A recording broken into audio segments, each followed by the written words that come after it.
시작해 보도록 하죠. 다윗의 성전 건축 당부입니다. 서론을 제가 먼저 읽겠습니다. 역대기는 나라를 이룬 유대인들에게 다윗 언약과 성전 언약을 상기시켜 이스라엘의 회복과 하나님이 하실 일을 기대하게 합니다.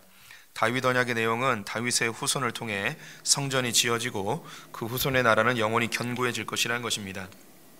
이 언약은 예수 그리스도를 통해 완성됩니다.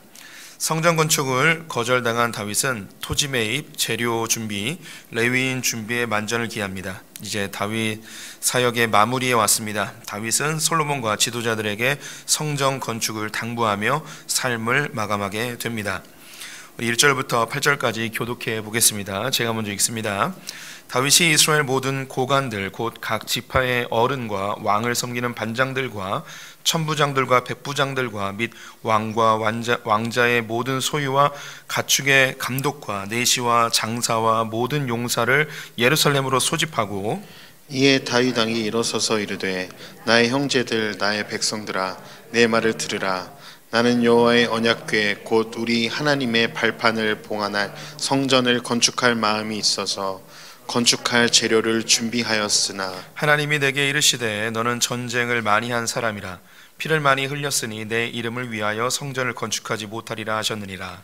그러나 이스라엘 하나님 여호와께서 전에 나를 내 부친의 온 집에서 택하여 영원히 이스라엘 왕이 되게 하셨나니 곧 하나님이 유다 지파를 택하사 머리를 삼으시고 유다의 가문에서 내 부친의 집을 택하시고 내 부친의 아들들 중에서 나를 기뻐하사 온 이스라엘의 왕을 삼으셨느니라. 여호와께서 내게 여러 아들을 주시고 그 모든 아들 중에서 내 아들 솔로몬을 택하사 여호와의 나라 왕위에 앉혀 이스라엘을 다스리게 하려 하실세. 내게 이르시기를 내 아들 솔로몬 그가 내 성전을 건축하고 내 여러 뜰을 만들리니 이는 내가 그를 택하여 내 아들로 삼고 나는 그의 아버지가 될 것임이라. 그가 만일 나의 계명과 법도를 힘써 준행하기를 오늘과 같이 하면 내가 그의 나라를 영원히 견고하게 하리라 하셨느니라. 이제 너희는 온 이스라엘 곧 여호와의 회중이 보는 데에서와 우리 하나님이 들으시는 데에서 너희 하나님 여호와의 모든 계명을 구하여 지키기로 하라. 그리하면 너희가 이 아름다운 땅을 누리고 너희 후손에게 끼쳐 영원한 기업이 되게 하리라. 네, 1번입니다. 성전은 무엇을 봉안하기 위해 건축되었나요? 2절에 있습니다. 2절 뒷부분에 보면 나는 여호와의 언약궤 곧 우리 하나님의 발판을 봉안할 성전을 건축할 마음이 있어 건축할 재료를 준비하였으나, 성전은 무엇을 두기 위해 봉안하기 위해 만든 건축물이냐면 바로 언약궤입니다. 법궤라고도 하죠. 이 사실을 우리 성도님들이 꼭 기억해 두세요. 성전은 건물이 전혀 중요하지 않습니다. 성전이 성전될 수 있는 이유는 그 안에 법궤가 있기 때문입니다. 법궤가 없는 성전은 성전이 아닌 거예요. 그냥 건물인 것이죠. 이 법궤가 예수 그리스도, 주의 이름으로 오시는 분, 여호와의 이름으로 불려지는 예수 그리스도가 오심으로 그 예수 그리스도가 있는 곳이 성전이 되는 것입니다. 그래서 우리가 하나님의 성전이 되는 이유는 말씀이 육신돼서 오신 분, 주의 이름으로 오시는 분, 여호와의 이름으로 불리는 그분이 우리 안에 있기 때문에 이제 우리가 이제 성전이 되는 것이죠. 그래서 성전의 목적은 법궤를 두기 위한 것. 건물은 아무 의미가 없습니다. 이제 설명 가볼게요. 백성들을 향한 다윗의 연설. 역대기 28장은 역대상이네요. 역대상 28장은 다윗 이야기의 하이라이트로 다윗의 고별 연설입니다. 이 연설은 다윗이 생을 마감하기 직전에 이루어졌을 것으로 보입니다. 특별히 백성들 앞에서 솔로몬에게 왕권을 물려주며 진행했을 가능성이 제일 높아 보입니다. 제일 높아 보이는 거예요. 언제인지 정확히 모릅니다. 그런데 흐름상 다윗이 이제 죽기 직전에 이 연설을 한 것 같습니다. 그런데 여러 가지 상황으로 봤을 때 언제 했을 것이 추측이 되어지냐면 솔로몬에게 왕위를 넘겨줄 때, 공식적으로 솔로몬에게 내 차기 왕은 바로 솔로몬이다라는 걸 인정하였을 때 이 연설을 한 것으로 보여집니다. 그때 이제 다윗은 몸이 굉장히 안 좋았죠. 그래서 몸을 따뜻하게 하기 위해서 여인 하나를 그 침상에서 같이 잠을 잘 정도로 몸이 굉장히 안 좋았던 그런 상태입니다. 그때에 했던 것이죠. 계속 읽습니다. 다윗은 이스라엘의 모든 고위 관리들, 즉 각 지파의 지도자들, 왕을 섬기는 지휘관들, 천부장, 백부장, 왕과 왕자의 소유와 가축의 감독관들, 내시, 무사, 모든 전쟁의 용사들을 예루살렘으로 소집하였습니다. 이것은 솔로몬에게 왕위를 물려주는 공식 행사 자리로 보여집니다. 이들은 이스라엘 백성 전체를 대표하는 자들이죠. 다윗은 이들에게 자신의 삶에서 가장 핵심적인 몇 가지 사항을 전달하게 됩니다. 첫 번째 내용은 성전을 건축할 마음이 있었다는 겁니다. 다윗은 백성의 지도자들에게 성전을 건축하고자 하는 마음이 있었다고 알려줍니다. 다윗의 삶에서 가장 중요한 소원은 성전 건축이었다는 것이죠.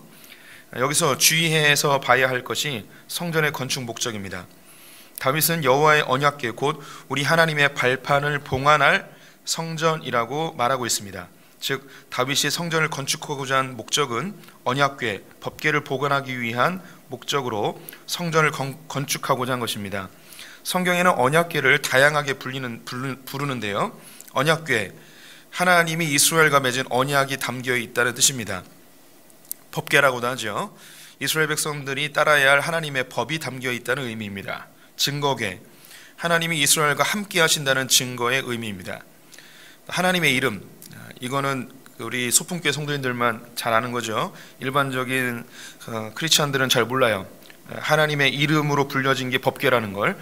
이스라엘 사람들은 법궤를 법궤라고 부르지 않았어요. 하나님의 이름이라고 불렀죠. 그것은 사무엘하 6장 2절에 나와 있습니다. 하나님의 임재, 하나님의 영광의 상징입니다. 그리고 하나님의 발판, 오늘 여기서 처음 나오는 건데요. 이 발판이 옛날 번역에서는 발등상이라고 합니다.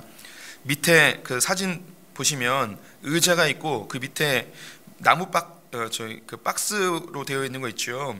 이게 발 올려놓는 거예요. 이게 발등상입니다. 발판이라고 하는 거죠. 예. 그럼 옆에 있는 법궤에서는 어떻게 이게 하나님의 발판이 되는가?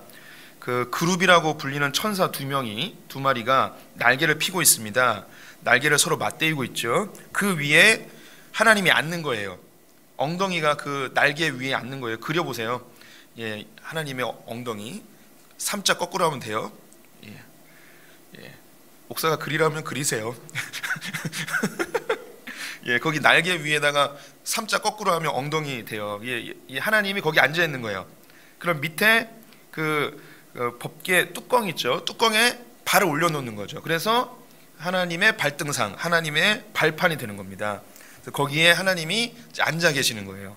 마치 왕의 보좌처럼 이 법궤 위에 앉아서 하나님이 말씀하시는 거죠. 그래서 성경에 구름 날개 사이에서 말씀하시는 분, 그래서 그 날개 위에 앉으셔서 그 사이에서 말씀하시는 겁니다.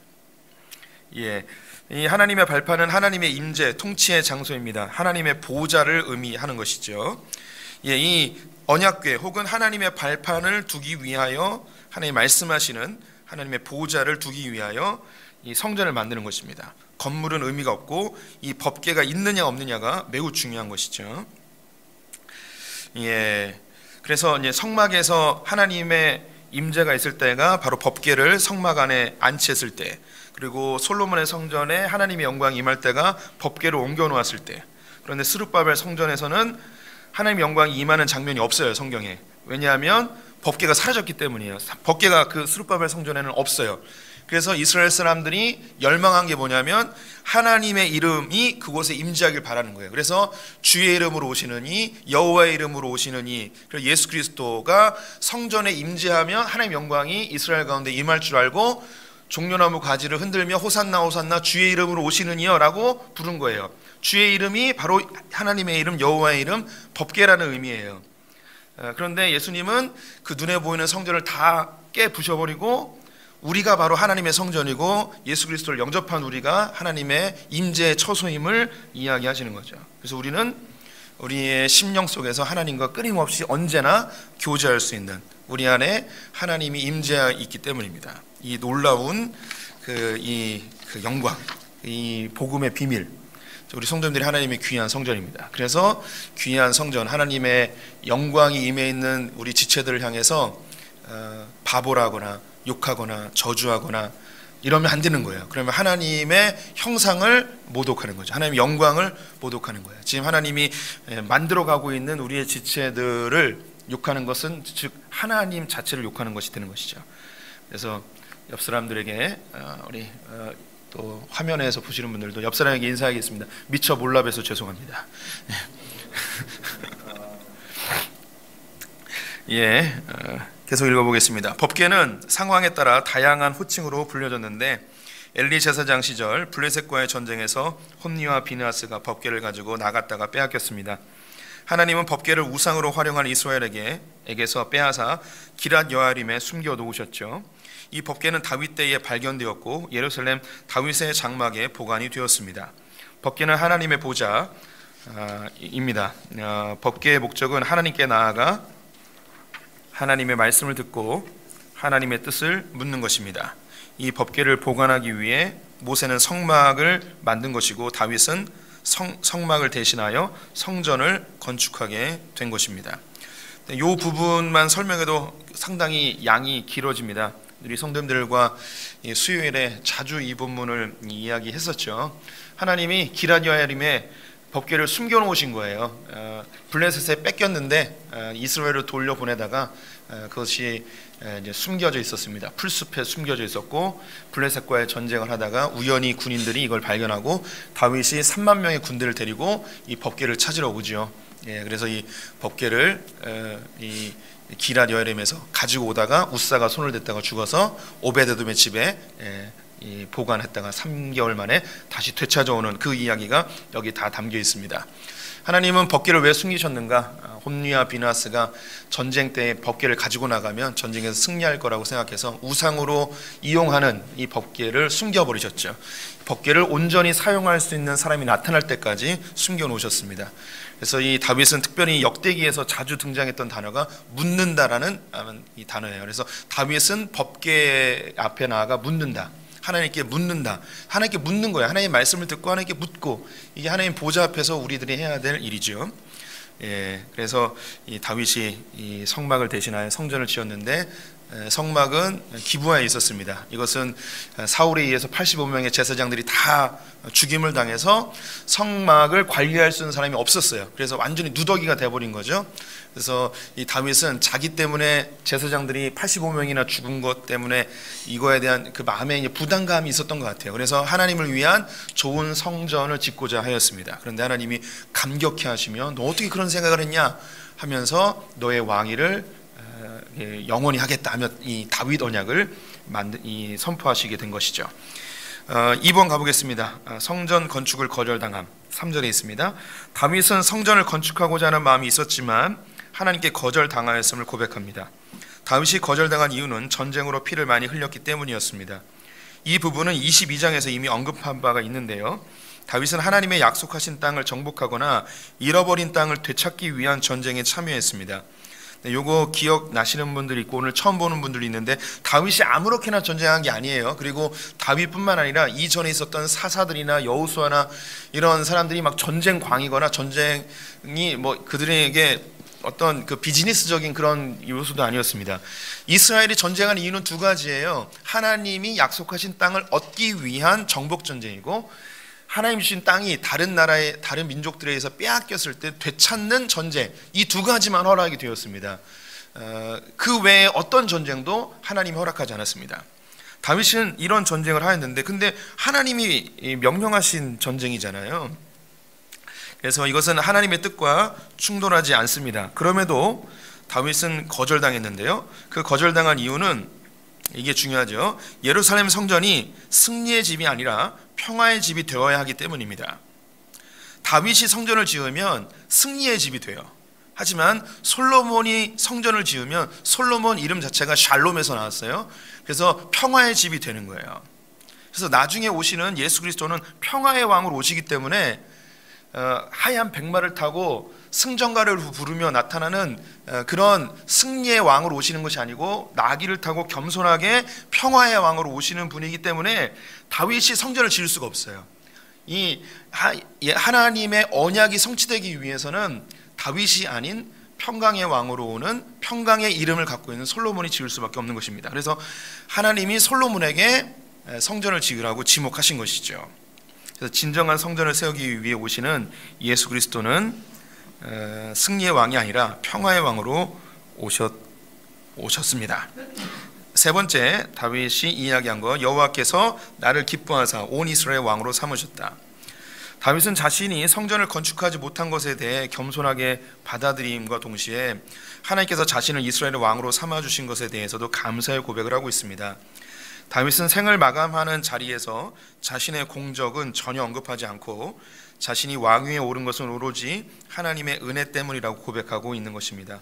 뿐만 아니라 성전을 건축하고자 하는 마음을 가진 것만으로도 하나님의 자신의 가문을 영원히 이스라엘의 왕이 되게 하시겠다는 약속에 여전히 감격해하고 있습니다. 네, 성경을 읽다 보시면 교만한 자들의 어투와 겸손한 자들의 어투가 달라요. 이미 아시겠지만 교만한 자들의 어투는 내가 이런 표현을 성경에서 자주 씁니다. 그런데 겸손한 자들의 표현은 주님께서, 여호와께서, 하나님께서 이렇게 하셨다라는 표현을 쓰죠. 그래서 오늘 이 본문에도 보면 다윗이 반복적으로 여호와께서, 여호와 하나님께서, 주님께서 이런 단어를 계속 쓰고 있어요.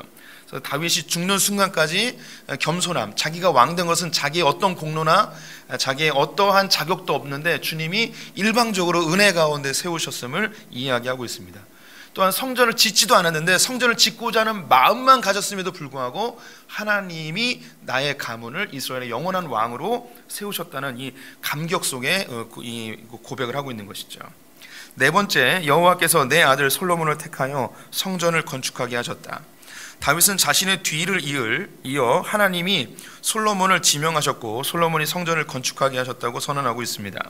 하나님은 솔로몬을 향해 내 아들로 삼고 나는 그의 아버지가 될 것임이라 라고 선언하고 있는데요, 하나님과 솔로몬의 관계가 아버지와 아들의 관계가 된 것입니다. 따라서 솔로몬이 성전을 지을 때는 하나님의 집이 아니라 아버지의 집이 되는 것이죠.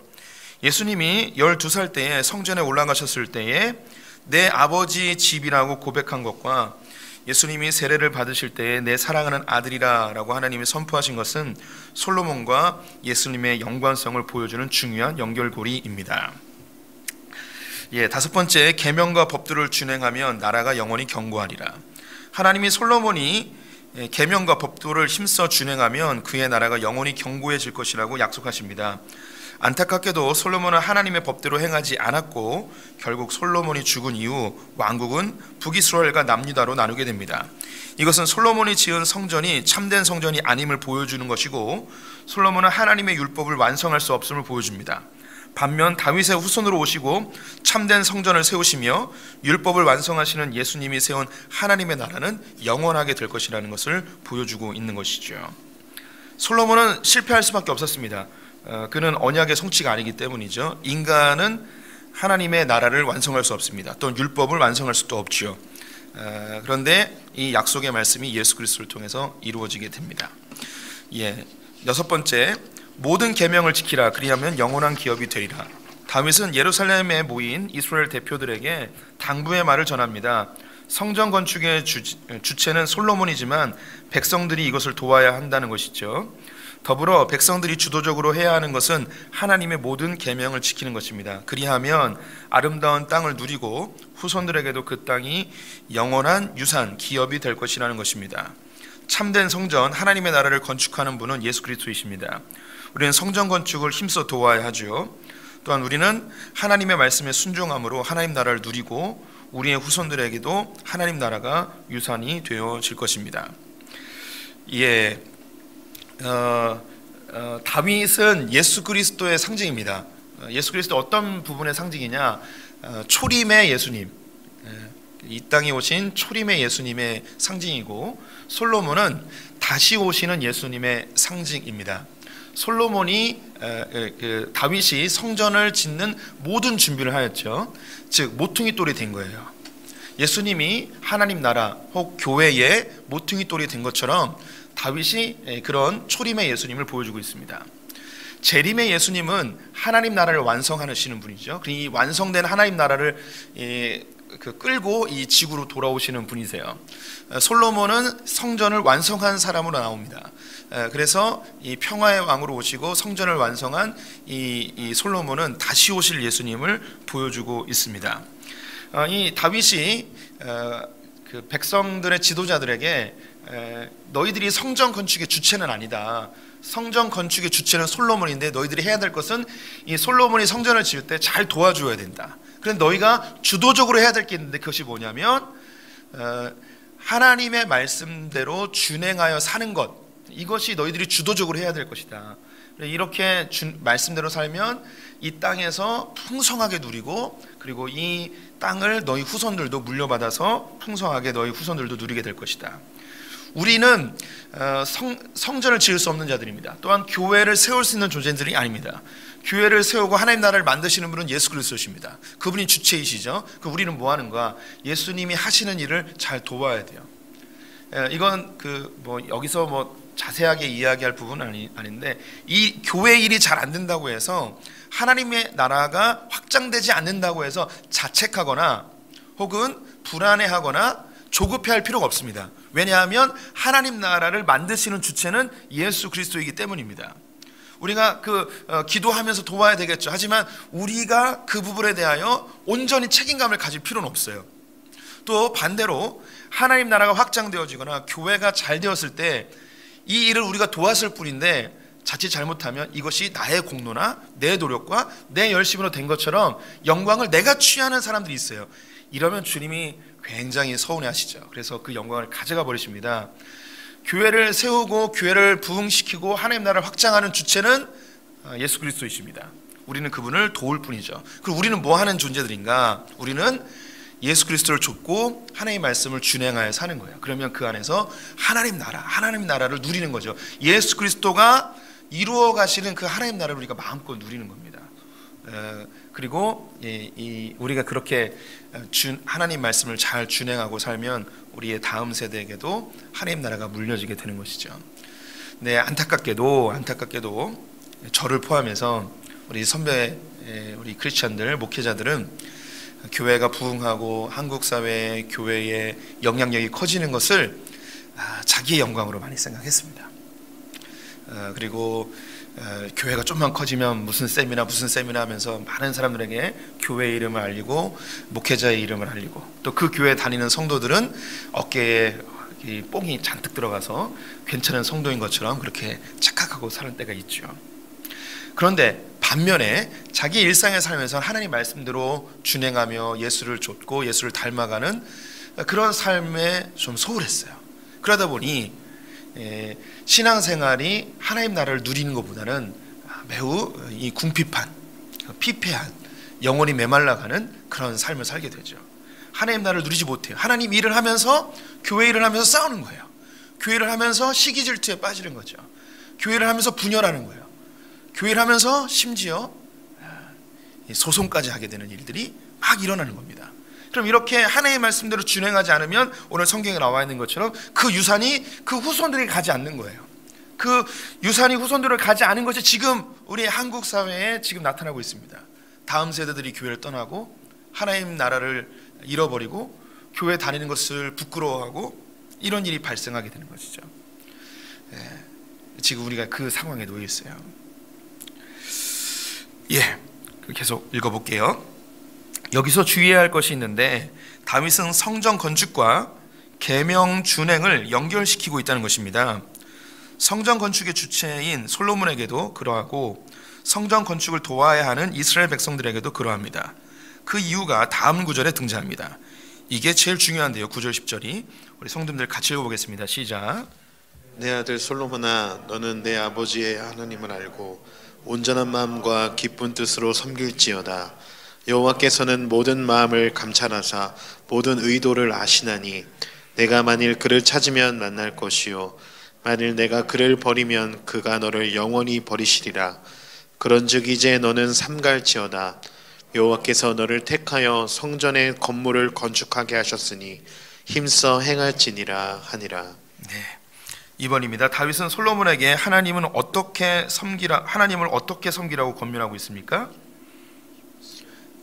우리 김 전사님 마이크를 다른 데 놓으셔야 됩니다. 지금 펜 소리가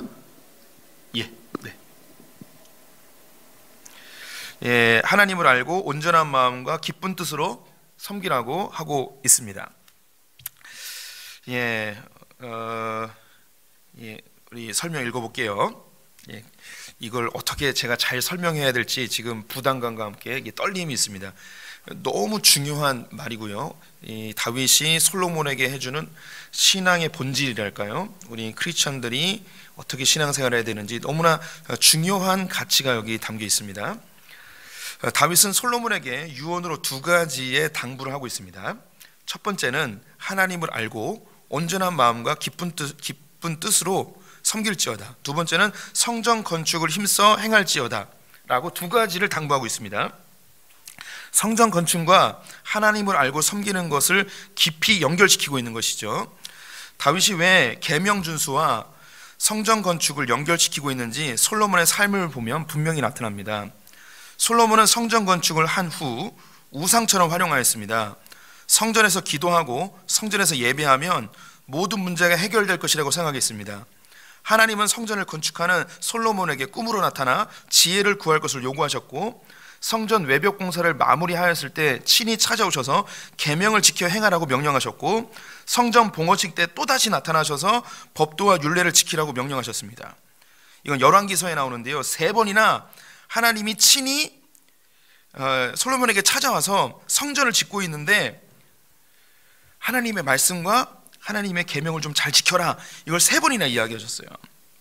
그럼에도 솔로몬은 하나님에게서 마음이 떠나버렸습니다.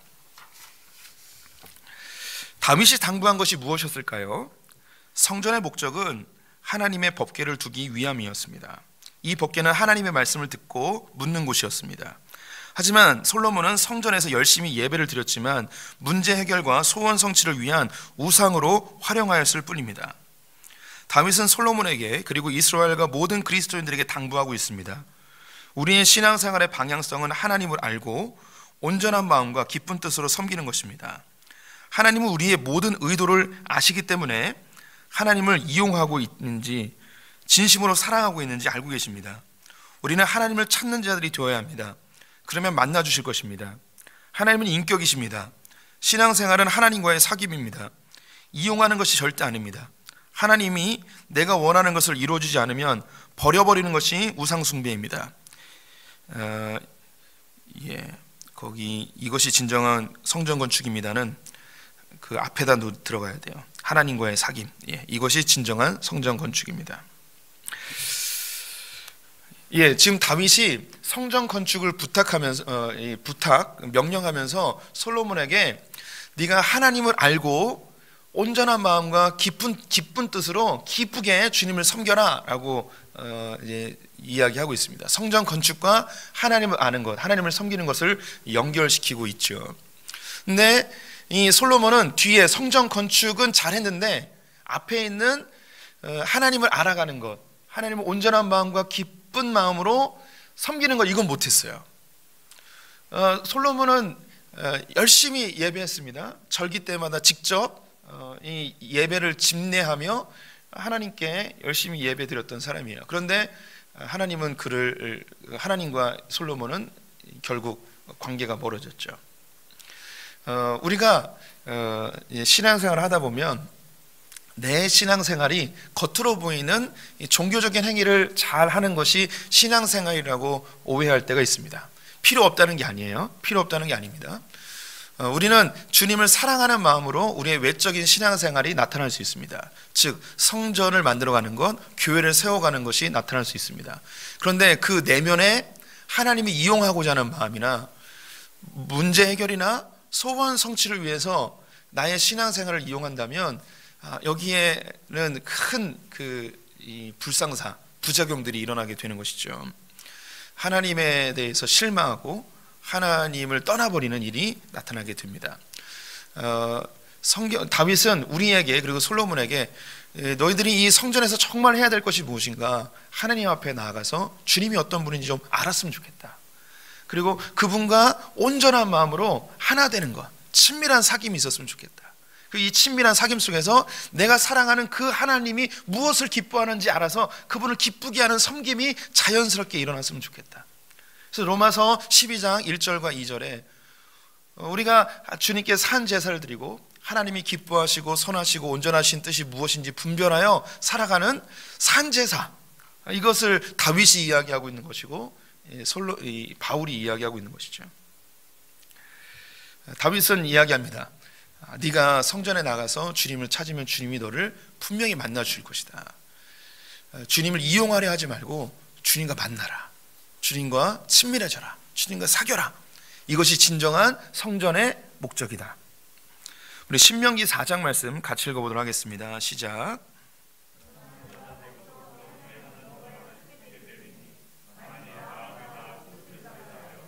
찾으면 만나리라. 이 모든 일이 내게 임하여 환난을 당하다가 내가 내 하나님 여호와께로 돌아와서 그의 말씀을 청종하리니 내 하나님 여호와는 자비하신 하나님이시라.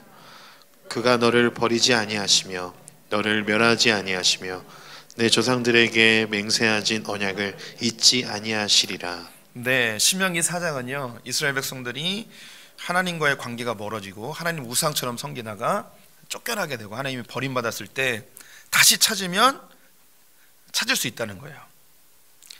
내가 거기서 바벨론으로 끌려갔을 때예요. 내 하나님 여호와를 찾게 되리니 만일 마음을 다하고 뜻을 다하여 그를 찾으면 만나리라. 다시 만날 수 있대요. 왜냐하면 맨 뒷절에 보면 그가 너를 버리지 아니하시며 너를 멸하지 아니하시며 내 조상들에게 맹세하신 언약을 잊지 아니하시리라. 우리는 방금 전에 한국 교회가 지금 처해 있는 상황에 대해서 잠깐 보았습니다. 그럼 우리는 뭐 해야 되는가? 한국 교회는 우리의 공로를 주님께 내세울 것이 아니고 우리 하나님의 말씀을 얼마나 준행했는지, 예수를 얼마나 쫓아 살아갔는지를 다시 한번 점검해서 주님과 만나기를 힘써야 됩니다. 주님을 알아가기를 힘써야 되고 주님을 찾기를 힘써야 됩니다. 그러면 주님이 만나 주신대요. 응답해 주신대요. 왜냐하면 그분이 예수 그리스도의 피로 맺은 새 언약 때문에 우리를 다시 만나 주세요. 회복시켜 주실 거예요. 그럼 우리가 다시 하나님 나라를 누리고 우리의 다음 세대들이 하나님 나라를 누리며 살아가게 될 것입니다. 우리 성도님들이 진정한 성전 건축은 하나님을 알아가는 거예요. 그리고 하나님과 온전한 마음으로 사랑하는 사귐이 있어야 되는 거예요. 그래서 그 사랑의 관계 속에서 하나님을 향한 하나님이 어떻게 하면 기쁘게 해드릴까 하는 그 자발적인 마음으로 주님을 섬기는 것이죠. 이게 진정한 성전 건축입니다. 여기 성도님들이 한 30명만 앉아 있어도 아멘 소리가 막 우레와 같이 막 터져나오고 막 그럴 것 같고, 주여, 코로나는 물러갈지어다. 우리 11절부터 19절까지 교독해 보도록 하겠습니다. 제가 먼저 읽습니다.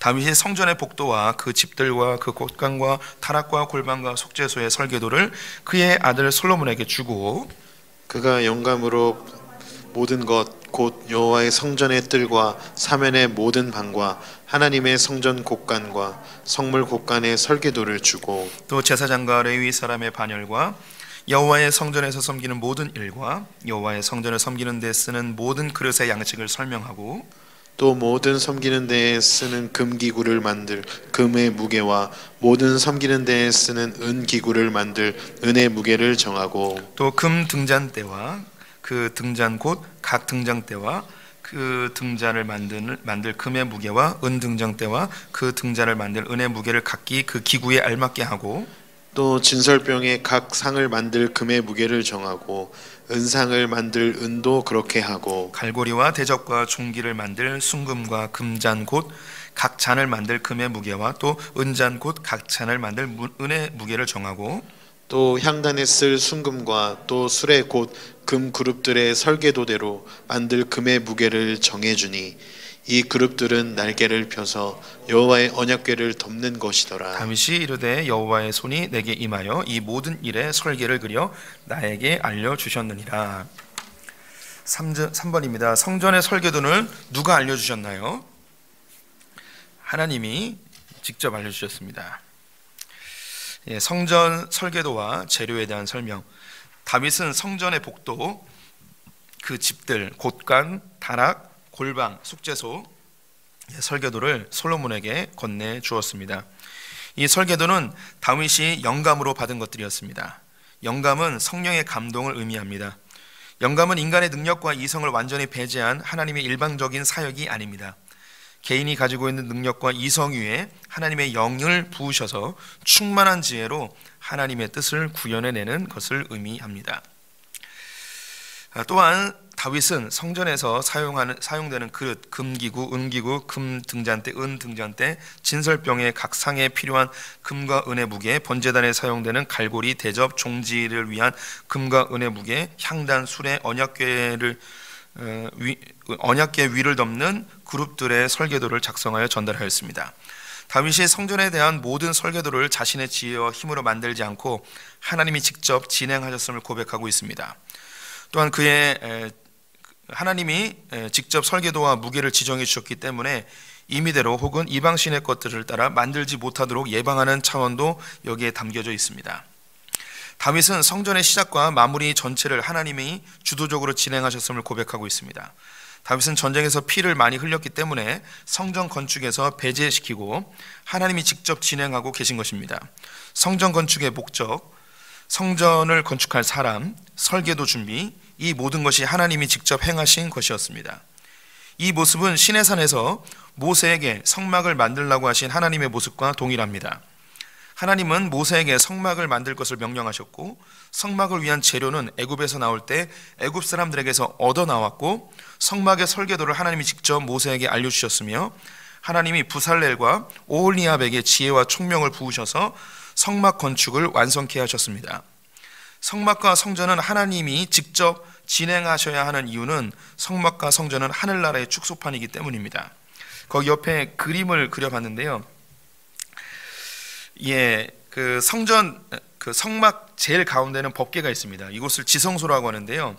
이 지성소는 빛이 하나도 들어가지 않습니다. 여기는 그 하나님이 계신 곳이에요. 그래서 이 바울이 이야기했던 삼층천이라고도 할 수 있는데요. 우리가 흔히 이야기하는 하늘나라, 하나님 계신 곳입니다. 이 하나님 계신 곳을 나오면 성소가 있습니다. 이 성소 역시 빛이 들어가지 않는 아주 두꺼운 커튼으로 여기 다 가리워져 있습니다. 이곳은 여기에 이제 등대가 있는데요. 이 등대가 빛을 밝혀요.